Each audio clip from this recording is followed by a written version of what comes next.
कुछ लोग पैदा होते हैं इतिहास लिखने के लिए और कुछ लोग पैदा होते हैं गरीबों का इतिहास बदलने के लिए। आज हम जिस नाम की बात करने जा रहे हैं ना, वो नाम सिर्फ एक इंसान का नहीं है, बल्कि एक विचार का नाम है, बल्कि एक क्रांति का नाम है, बल्कि एक जन जंगल की धड़कन की नाम है।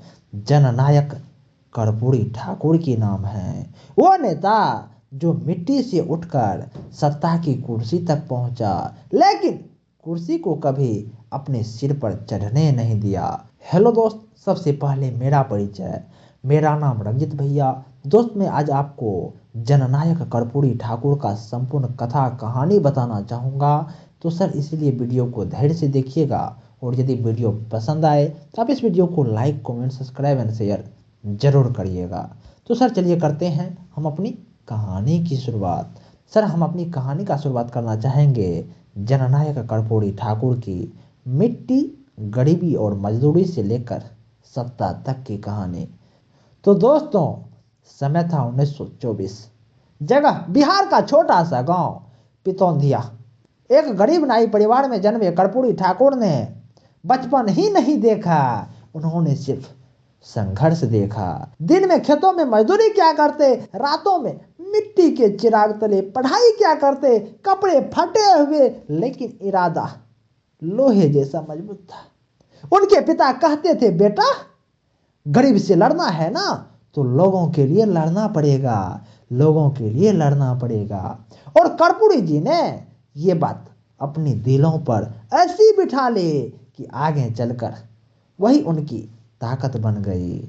और दोस्तों, जैसे जैसे समय बीतता गया, जब कर्पूरी ठाकुर जी 15 साल के हुए ना, सन 1939 ईस्वी में जब वो 15 साल के हुए ना, तब वह कॉलेज पहुंचे और उनका दिल पढ़ाई में कम, देश की आज़ादी में ज़्यादा लगता था। 1942 ईस्वी में वो भारत छोड़ो आंदोलन में घुस पड़े। कर्पूरी ठाकुर जी ने सिर्फ नारे नहीं लगाए, बल्कि उन्होंने अंग्रेजों की आंखों में आंख डालकर संघर्ष किया। नतीजा क्या हुआ कि 26 महीनों की जेल कर्पूरी ठाकुर साहब को हो गया। जेल की सलाखों में उनके हौसले कभी कम नहीं हुए, उनके हौसले कभी कम नहीं हुए। कर्पूरी ने वही ठान लिया, अब जिंदगी जनता के लिए है, अब जिंदगी जनता के लिए है। राजनीतिक सिर्फ संघर्ष के लिए, राजनीति सिर्फ संघर्ष के लिए। दोस्त, आजादी के बाद उन्होंने चुनाव भी जीता, लेकिन जनता ने पहली बार देखा एक ऐसा नेता जो सरकार के बंगले में नहीं, किराए के कमरे में रहा करते हैं।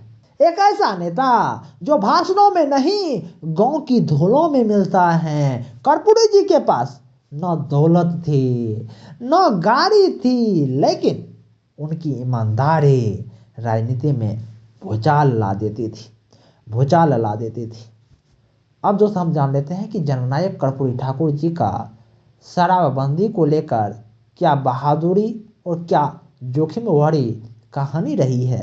तो दोस्तों, 1970 ईस्वी में जब उन्हें बिहार का मुख्यमंत्री बनाया गया ना, तो सबने सोचा अब ये नेता भी बाकी नेताओं की तरह बन जाएगा।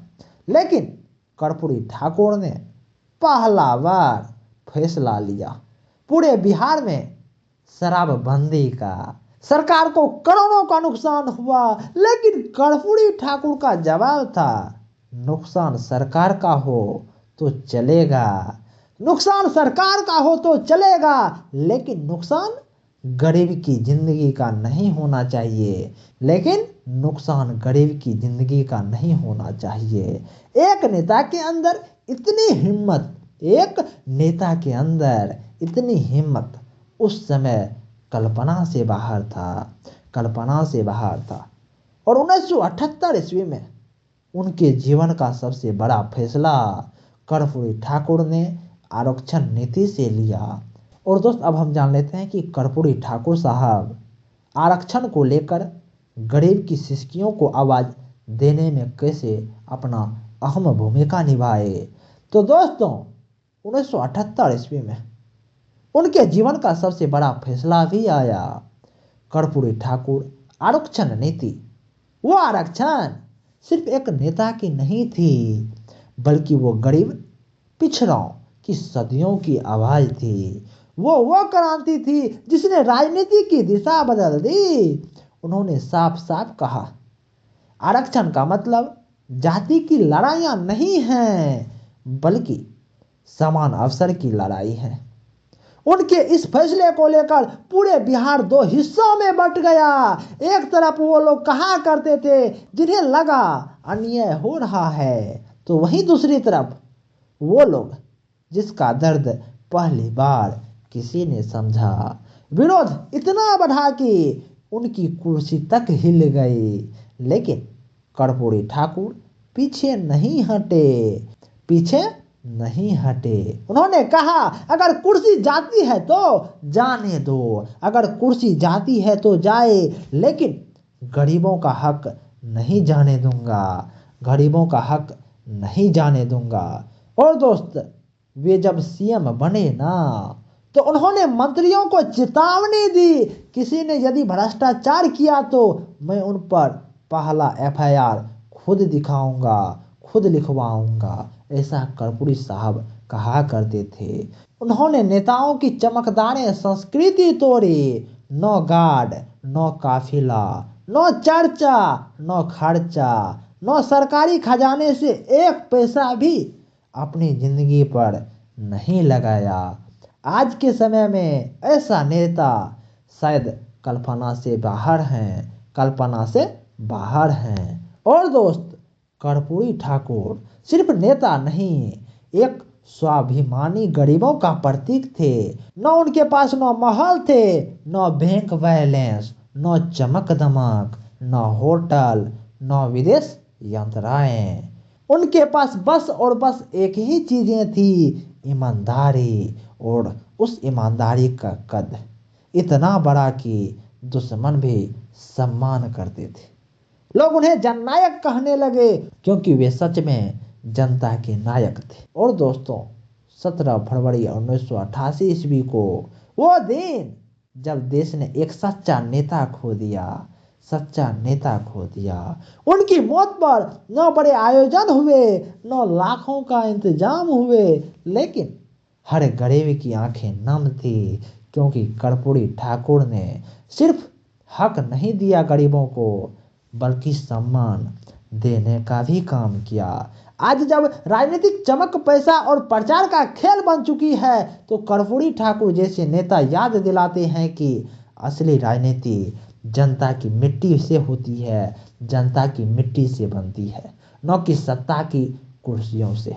ये कहानी सिर्फ एक नेता की नहीं है, ये कहानी उस भारत की है जो संघर्ष से निकला और संघर्ष से ऊपर उठा। ये थे जननायक कर्पूरी ठाकुर, एक ऐसा नाम जो इतिहासों में नहीं, लोगों के दिलों में लिखा है।